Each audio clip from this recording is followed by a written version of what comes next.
นกน้อยต่างถิ่นมาสอกหากินอยู่ในเมืองหลวง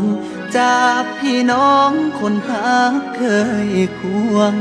มาอยู่เมืองหลวงแดนไกลตั้งใจไว้ว่าจะกลับบ้านนาเมื่อสุขสบายลาจากบ้านแทบน้ำตาไหลก้าวไปเพื่อหางานทำตากแดดหน้าดำตะเวนคอยคำจึงได้กับตา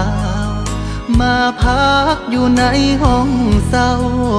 สุดเหงาเมื่อยามค่ำคืนยืนมองท้องฟ้าเห็นเมฆขาวหัวใจสะอื้นลมหนาวเมื่อยามกลางคืนหนาวสั่นสะท้านดวงใจห่างไกลหัวใจมันแสนจะเศร้า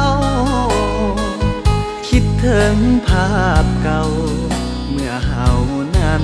อยู่บ้านนาสัญญาว่าไว้พร้อมเมื่อใดจะหีบกลับมารอคอยลูกก่อนเถิดนาจะกลับมาเมื่อลูกได้ดีอีก2-3 ปีพ่อแม่นี้จงตั้งตารอ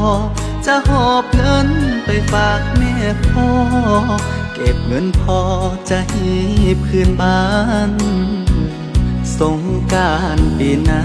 ลูกขอสัญญาพาใจกับตาห่วงหาทุกแรงคำเศร้าคิดถึงเจ้าบ่มีเว้นไว้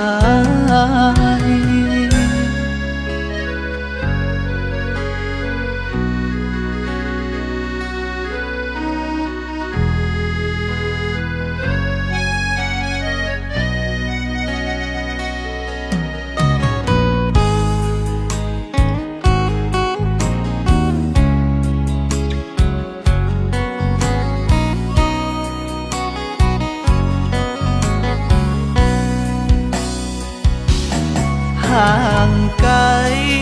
หัวใจมันแสนจะเศร้าคิดถึงภาพเก่าเมื่อเฮานั้นอยู่บ้านนาสัญญาว่าไว้พร้อมเมื่อใด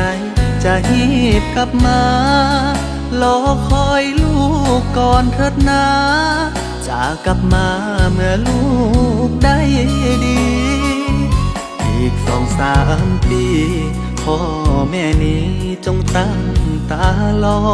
จะหอบเงินไปฝากแม่พ่อเก็บเงินพอจะหีบคืนบ้านสงกรานต์ปีหน้าลูกขอสัญญาพาใจกับตาห่วงหาทุกแรงคำเศร้าคิดถึงเจ้าบ่มีเว้น